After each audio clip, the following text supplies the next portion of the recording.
Hello, my friends. Great to be with you today.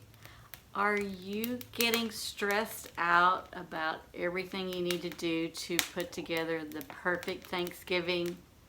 Well, let's just nip that in the bud right now. We're going to talk about 3 simple traditions that you can add to your Thanksgiving holiday, and none of them include cooking. So, while you put those worries out of your mind, I'm going to put a couple more logs on my fire, and then we're going to talk about that.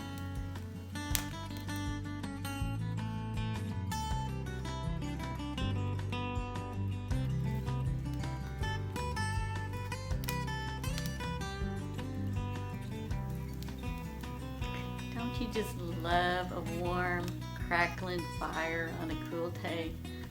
I just love this. This is one of the simple pleasures for sure.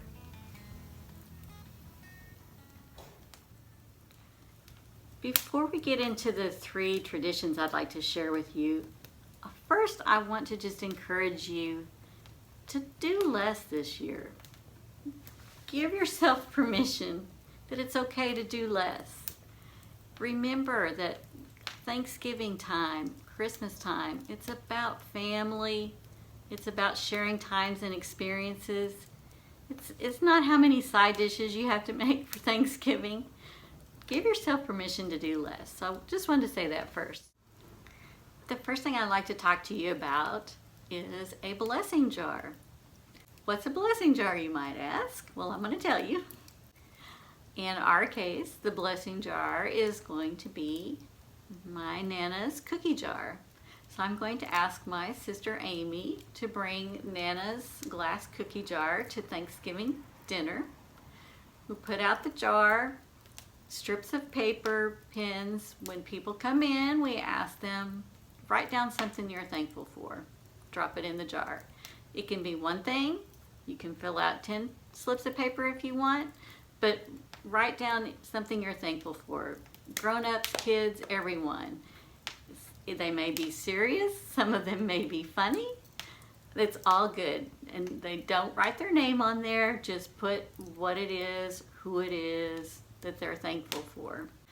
Then after dinner is over, when everyone's milling around, or perhaps when everyone's still sitting at the table eating dessert, bring out the jar, have someone pull some items out of the jar. You could even pass the jar around and let everyone pull an item out and read it if they want to.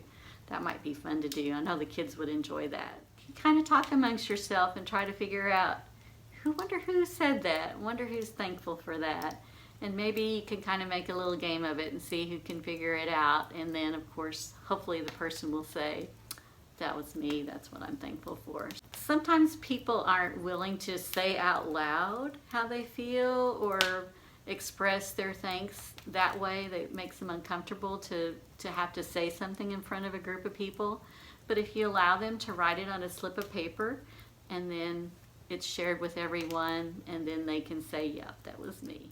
Here's another great thing about this tradition that I love is inevitably there's going to be someone important, several people perhaps, that can't make it to your Thanksgiving dinner, but they can still be a part of it in this way. Give them a call ahead of time, shoot them a text or an email and say, hey, would you reply back and tell me a couple of things that you're thankful for? We want to include your thanks in our family celebration, even though you can't be here. That's our way of having you here with us. And another part of this tradition I like is each year you could pick a different container, a different family container. For example, I have this colander that my other grandma had and used in her kitchen all the time, and it was passed along to me when she passed away, and I love this colander. So I would love to bring this colander for the next one and let people put their items in this colander, and then we can read from Grandma's container next time. I think this is a great idea to count your blessings at Thanksgiving. Share those blessings with others. It makes for a very meaningful time together as a family. The second suggestion I have for you is to make the outdoors a part of your Thanksgiving Day celebration. Don't let your whole day be indoors, all about cooking, cleaning up, taking care of those details. Spend some time outdoors, breathe the fresh air, notice what flowers might still be blooming. You might see some beautiful birds. Of course, you will probably see some changing colors on leaves. So grab your family, if it's before you go away to Grandma's house that morning, or get your group together in the afternoon after everyone is eaten. Just think about how thankful you are for what Mother Nature has given us. Just get outside. Just enjoy what's outside. The third tradition that I would like to share with you is to write a thank you letter. Think of someone that does special things and maybe they've never properly been thanked for doing them. It could be someone in your family. Maybe your aunt is always doing special things for everyone. It could be a school teacher from when you were a child that influenced your life, but you never told that person that. Think what a blessing that would be for that person to get a note from you.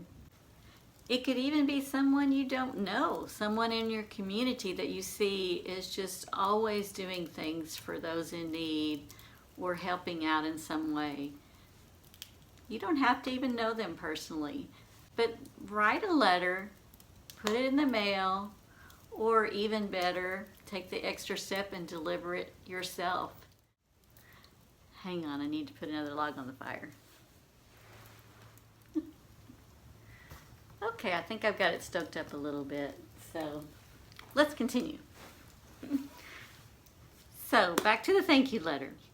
You might even have a close friend that you talk to several times a week, but you've never really stopped to tell her or him, thank you so much, you're always there for me when I need an ear to listen, when I need someone to give me advice. This could be a personal tradition that you do alone, or you could share this idea with others in your family and encourage them to write a letter to someone as well.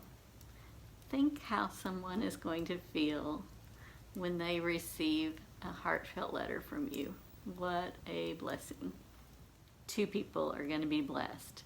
The person that writes the letter and the person that receives the letter. Well, those are the traditions that I wanted to share with you today. Now it's your turn.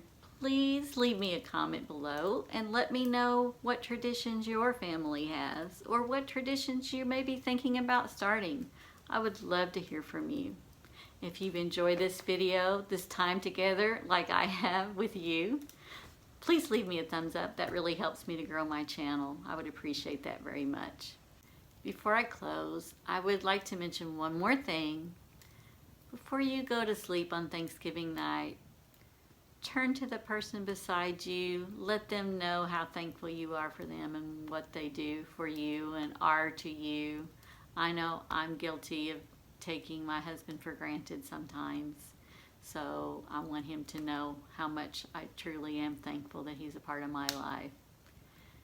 You may not have someone right there with you before you go to sleep. You may have a pet that you can hug and share the same feelings with, or you could make a phone call to someone. But make sure you tell someone on Thanksgiving before the night's over that you're thankful that they're part of your life. So until next time, remember to keep it simple. We know simple pleasures really are the best. Take care. Have a wonderful holiday season, a blessed holiday season, and I will see you next time. Bye-bye.